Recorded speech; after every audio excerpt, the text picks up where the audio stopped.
This video is about dialogue, and dialogue is when at least two characters are talking to each other, so having a conversation. And this video will specifically go over number one, when to use dialogue in your story, number two, how to format it, and number three, how to make your dialogue writing more advanced. So, how to add dialogue to your story. You should look through your writing and think, where do you think people could talk and have a conversation?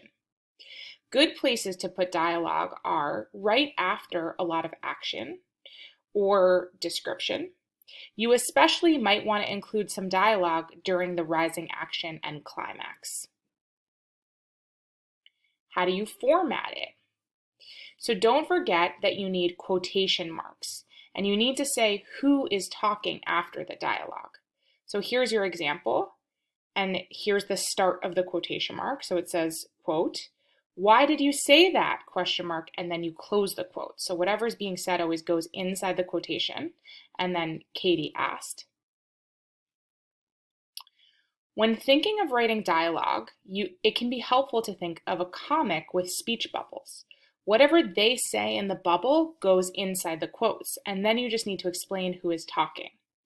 So let's practice writing dialogue for this Garfield comic. So in the comic it says, in the speech bubble, "Time to see if my teeth are still sharp enough."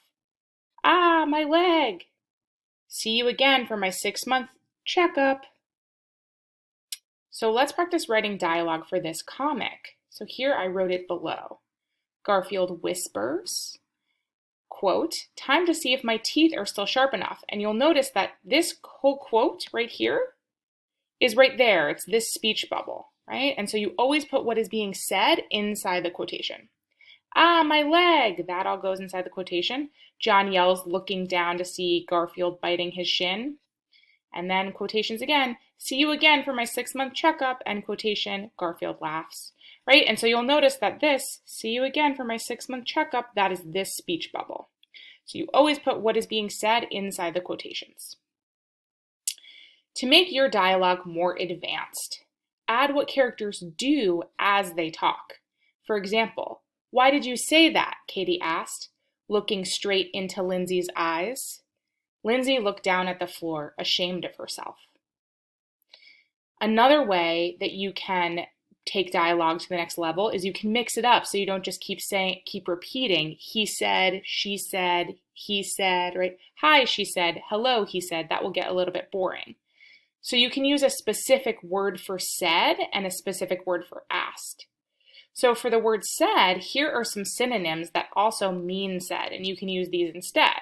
Replied, agreed, stated, whispered, complained, moaned, cried, sobbed, yelled, mumbled, joked, and laughed. And these all also give kind of like a different sort of more specific meaning or tone for the way that somebody is speaking. So you can keep that in mind, and that will definitely take your dialogue to the next level. Another option for using the words asked, you can say, instead of like "she asked," you can say "she begged, inquired, pleaded, questioned, demanded, or wondered." So these are great things to keep in mind for how to bring your dialogue to the next level.